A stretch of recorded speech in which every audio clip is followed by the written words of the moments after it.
Pour rester connecté avec l'actualité chrétienne de Montréal et du monde, une seule adresse, www.radioéclat.com. Actualité d'Éclat, c'est maintenant les Dorsans en ondes pour vous informer. Salut Jules dit Oscar Dorsan et bienvenue. Salut Jean-Étienne, contente d'être avec vous pour les nouvelles chrétiennes du monde. Mesdames et messieurs, voici les titres. Un exemplaire d'une Bible éditée pour les esclaves en exposition à Ute en Écosse. La Bible des esclaves a été publiée au début du 19e siècle par les missionnaires britanniques qui exerçaient dans les colonies. On regardera cette sélection d'extraits dont tous les versets bibliques évoquant la liberté et l'égalité sont absents dès le début de cette édition.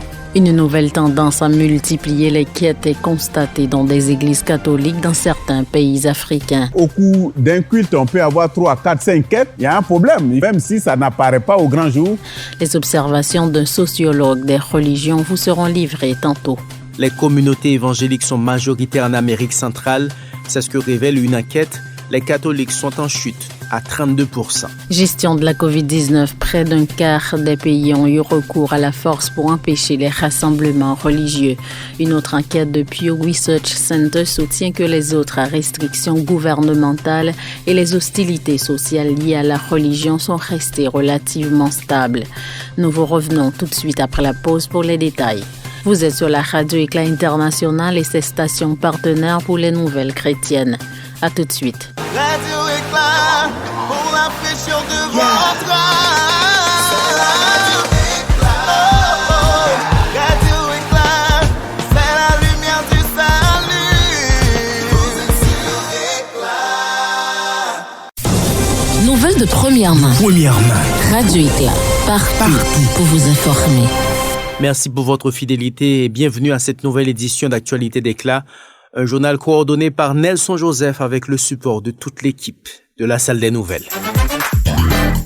Il n'en existe que 3 exemplaires dans le monde à nos jours. L'une de ces Bibles des esclaves est actuellement visible aux Pays-Bas. L'Université de Glasgow, en Écosse, la prête dans le cadre d'une exposition sur la musique gospel. La Bible des esclaves a été publiée en 1807 à Londres à l'attention des missionnaires chrétiens. Les éditeurs ont fortement modifié le contenu afin de supprimer les références à la liberté et à l'égalité des êtres humains. Cette version exclut ainsi 90% de l'Ancien Testament et 50% du Nouveau Testament. Cette Bible falsifiée était donc un outil efficace entre les mains des colons. Jean-Étienne Dorsan a préparé ce qui suit. On la surnomme la Bible des esclaves. Une version falsifiée par les colons, enlevant littéralement tous les passages faisant référence à l'égalité et à la liberté. L'un de ces Bibles des esclaves est actuellement visible aux Pays-Bas, au Musée national néerlandais de l'art, de la culture et de l'histoire du christianisme. L'Université de Glasgow, en Écosse, la prête dans le cadre d'une exposition sur la musique gospel. Selon un article de Christianisme aujourd'hui, les éditeurs avaient, nous citons, fortement modifié le contenu biblique afin de supprimer les références à la liberté et à l'égalité des êtres humains. Cette version exclut ainsi 90% de l'Ancien Testament et 50% du Nouveau Testament. Par exemple, l'on n'y lira pas « Il n'y a pas de juif ni de grec », il n'y a ni esclave ni libre, il n'y a ni homme ni femme, car vous êtes tous en Jésus-Christ. Galates 3, verset 28, fait remarquer David Métro, l'auteur de l'article. Dans la page d'introduction de cette Bible remodelée dans le sens du colonisateur, on peut lire des extraits sélectionnés de la Sainte Bible à l'usage des esclaves nègres dans les îles britanniques et des Indes occidentales. Sans surprise, les versets de l'Épître aux Éphésiens 6-5 ont été retenus. Serviteurs, obéissez à vos maîtres selon la chair, avec crainte et tremblement, de la simplicité de votre cœur, comme à Christ. La principale théorie sur le contexte de la création de cette Bible est que les esclavagistes des Caraïbes s'étaient opposés à ce que les missionnaires puissent annoncer l'Évangile qui parle de liberté et d'amour aux esclaves d'origine africaine qui leur appartenaient. Un exemplaire de cette version de la Bible est exposé à Ute jusqu'au 16 janvier 2023. Jean-Étienne Dorsan, Radio Éclat International. Malgré ces abus, l'Évangile continue à se propager dans le monde. En effet, une étude démontre que les évangéliques sont majoritaires en Amérique centrale. Pas moins de 37% des sondés reconnaissent leur appartenance à cette catégorie. Pourtant, le catholicisme chute de 32,6%. Annie Silmetre Les détails. La première enquête réalisée par l'Institut de recherche MNR Consultors a reçu le titre de première enquête sur la filiation, les croyances et les pratiques religieuses. La dénomination évangélique est majoritaire avec 37% de la population. Le catholicisme a montré une forte baisse, atteignant seulement 32,6%. 29,1% s'y déclarent croyants non confessionnels et 1,3% non croyants. L'enquête a également montré un autre résultat frappant. Sur les 32,6% de catholiques, 19,3% sont dévots, c'est-à-dire des fidèles qui vont à l'église plus d'une fois par semaine et qui participent généralement aux activités de l'église. Quant aux évangéliques, 58,4% sont dévots, c'est-à-dire qu'ils participent presque 3 fois plus que les catholiques aux activités de leurs églises. Les soi-disant protestants vieillissent progressivement, ce leadership et ce segment se développe de plus en plus en Amérique centrale. Il faut garder l'esprit que le catholicisme provient de répartie à 100% de la population et est dans un processus de déclin qui s'est accentué depuis les années 1990 dans toute la région d'Amérique centrale, a déclaré Raoul Obregon, président MNR Consultors, cité par iChrétien. Après les résultats obtenus de cette recherche, les analystes ont expliqué le comportement de migration de la communauté catholique vers la communauté évangélique dans toute l'Amérique centrale. Au sein de la religiosité, il y a une migration considérable des catholiques vers d'autres expressions où, en gardant les préceptes, ils ont la possibilité d'exercer une vie plus active dans la recherche des âmes qui est l'évangile du Christ, a ajouté l'analyste Xavier Diaz-Lacao. Cette enquête a été réalisée du 7 octobre au 15 novembre 2022 auprès d'un échantillon de 4000 personnes originaires des pays du Guatemala, Honduras, Salvador, Costa Rica et Nicaragua. Annie Maître, Radio Éclat International. La force physique, voilà un outil largement utilisé par le gouvernement contre les groupes religieux dans le monde pendant la COVID-19. C'est en tout cas ce que révèle une enquête de Pew Research Center. Les communautés religieuses ont donc intenté des poursuites et se sont prononcées contre les mesures de santé publique dans 54 des 198 pays, soit 27%. Jules dit Oscar Dorsa a survolé le document. Écoutez. Dans près d'un quart des pays, les gouvernements ont eu recours à la force physique comme des arrestations et des raids. Ce pour obliger les groupes religieux à se conformer aux mesures de santé publique liées au COVID-19, peut-on lire dans l'étude Pew Research Center publiée le 29 novembre. Les autorités de 46 pays ou territoires ont utilisé au moins d'un type de force contre des groupes religieux. Il s'agit notamment des détentions dans 40 pays au territoire, des agressions physiques dans 11 pays, des dommages matériels, des confiscations ou raids dans 10 pays ou déplacements dans 4 pays et des décès dans 3 autres. Le rapport a également constaté que plusieurs groupes religieux dans 69 pays ont violé les restrictions, notamment aux États-Unis et au Canada, rapporte The Christian Post. Parallèlement, des particuliers et des organisations de 9 pays ont accusé les chrétiens de propager le COVID-19. En Égypte, nous citons des théories de conspiration ont attribué la pandémie à la minorité chrétienne orthodoxe copte, ce qui, selon les observateurs chrétiens internationaux, a augmenté la discrimination dont ce groupe minoritaire faisait déjà l'objet, rapporte Pew Research. Un précédent rapport de Pew Research a publié en juillet a révélé que la plupart des Américains étaient partagés sur la nécessité des restrictions de la COVID-19. Jules dit Oscar Dorsan, Radio Éclat International. On parle de quêtes répétitives dans des églises catholiques en Afrique. Une tendance en hausse selon Bonnet Gilbléron, anthropologue et théologien ivoirien. Ce sera après la pause. Radio Éclat, pour l'affection de votre âme. Radio Éclat.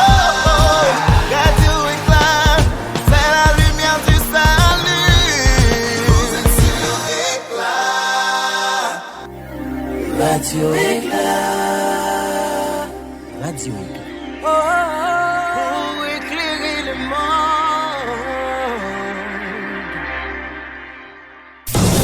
Nouvelles de première main. Radio Éclat. Partout pour vous informer.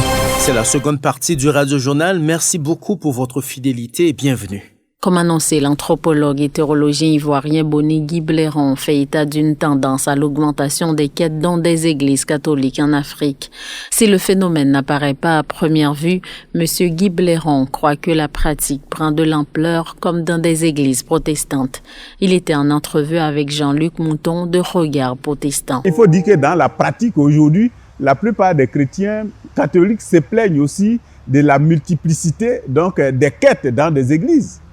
Donc, la question, elle est toujours là, la question de l'argent est là. Parce que quand vous allez dans une église où, au cours d'un culte, on peut avoir 3, 4, 5 quêtes, il y a un problème, il faut se demander. Donc, ils ne sont pas trop différents, même si ça n'apparaît pas au grand jour, comme dans le milieu évangélique et protestant. Par ailleurs, l'anthropologue fait état d'une certaine influence des églises protestantes américaines en Afrique, un phénomène qui, selon lui, pourrait expliquer la multiplication des églises évangéliques par des jeunes qui n'ont pas nécessairement étudié la théologie, une situation justifiée en partie également par un manque de volonté des leaders protestants de céder la place aux plus jeunes. On l'écoute toujours au micro de Jean-Luc Mouton de Regard Protestant. Les églises anciennes, tout comme l'Église catholique, n'ont pas véhiculé le message qui répond aux attentes de la population également. Et ces jeunes-là sont venus aujourd'hui, ils répondent mieux certainement aux attentes des jeunes, de la population. Ils épousent leurs discours. Les gens, ils ont des problèmes de mariage, ils veulent avoir un passeport pour aller en Europe, ils veulent avoir un billet d'avion, ils sont malades, ils veulent être guéris. Et tous ces problèmes-là, les problèmes de la sorcellerie, ces problèmes ont été exclus ou bien été moins traités dans certaines églises dites historiques. Et ces jeunes églises sont venues, ont pris à bras le corps toutes ces préoccupations laissées de côté par ces grandes institutions religieuses. Beaucoup d'anciens qui sont dans des églises depuis des générations et des générations qui ne vont jamais à la retraite. Et les jeunes n'ont pas de place. Tant que le doyen n'est pas mort, toi, tu ne peux pas accéder à l'héritage, mais les jeunes viennent, ils cassent ça. Laissons l'Afrique pour se rendre à plus près de nous dans les Caraïbes. L'hôpital communautaire, un établissement de santé géré par l'Église adventiste du 7e jour, a récemment étendu ses services médicaux à Trinidad et Tobago. Une initiative saluée par Tobias, président de l'Union des Caraïbes et président du conseil d'administration de l'hôpital adventiste. Willy Lafleur a les détails. Je sais que cela n'a pas été facile pendant les années passées ici, mais merci à l'hôpital communautaire de fournir des services de qualité à tant de personnes au niveau national et au-delà, a déclaré M. Tobias. L'hôpital, pour beaucoup ici, symbolise plus qu'une structure, plus qu'un endroit pour recevoir des médicaments ou un autre résultat de laboratoire. Il représente l'espoir et la vie pour les patients, les partenaires et les visiteurs, poursuit-il dans un article publié par le Caribbean Union Adventist. L'hôpital s'est doté de 12 nouveaux fauteuils de dialyse de haute technologie pour remplacer ces modèles obsolètes en raison du nombre croissant de patients dialysés, a déclaré Stephen Carrill, directeur général de l'hôpital communautaire. Le docteur Carrill a été nommé PDG de l'hôpital il y a 6 mois, après avoir occupé les fonctions de président de la chirurgie, de chef des services périopératoires et de directeur de la chirurgie bariatrique au Harlem Hospital Center à New York, aux États-Unis. 2 ans et demi après l'arrêt des foires à la santé en raison de la pandémie, l'hôpital a commencé à offrir des dépistages gratuits et une éducation sanitaire à plus de 600 personnes à Trinidad en octobre, dans le cadre de sa stratégie visant à aider les personnes des communautés voisines. L'hôpital de 45 lits a ouvert ses portes en 1962 et a occupé une place prépondérante dans le ministère de la Santé sur l'île, selon les responsables de l'Église. Les dirigeants nationaux de l'époque ont rendu hommage à l'Église adventiste pour son engagement envers le ministère de la Santé et le public grâce à ses spécialistes en soins intensifs. L'institution a complété les services médicaux du gouvernement offerts dans les hôpitaux généraux de Port-of-Spain et de San Fernando. Willy Lafleur, Miami. Radio Éclat International. En Ukraine, 2 prêtres gréco-catholiques ont été arrêtés par les autorités russes à Berdiansk, à 80 km de Mariupol. Ils sont accusés d'activités subversives et de guérilla, mais aussi de détention d'explosifs présumés. Ces prêtres font partie d'une église de rite byzantin rattachée à Rome depuis le XVIe siècle. Pour Vincent Caillol, le directeur des opérations de l'œuvre d'Orient, ces leaders catholiques sont des cibles de Kremlin à cause de leur appartenance à l'Église catholique romaine. Il était sur RCF Radio. Le clergé gréco-catholique peut être regardé par les autorités russes ou par les personnalités pro-russes comme étant naturellement plus proche des Occidentaux en tant que catholiques. C'est évidemment une absurdité. Les gréco-catholiques ne sont pas plus forcément proches du monde occidental, mais comme ils sont restés fidèles à Rome pendant toute la période où ils étaient persécutés, on pourrait les prendre comme des gens qui sont plutôt opposants aux Russes, ce qui n'est pas le cas, bien sûr. Les informations de ce radiojournal sous forme d'articles multimédia sont disponibles sur notre site internet www.radioéclat.com. Nelson Joseph a coordonné et monté ce journal sous la supervision de Jean-Étienne Dorsan. Radio Brillance, Radio Jérusalem, Radio La Tibonite et Radio Constance font partie du réseau d'une vingtaine de partenaires de diffusion de ce radiojournal. Si vous nous écoutez sur la bande FM à Montréal, vous êtes nécessairement sur le 102.3 FM Radio Centre-Ville. Judith Oscar Dorsan et Jean-Étienne Dorsan étaient à la présentation. Salut Judith. Salut Jean-Étienne, à bientôt. À bientôt, au revoir. Pour rester connecté avec l'actualité chrétienne de Montréal et du monde, une seule adresse, www.radioéclat.com.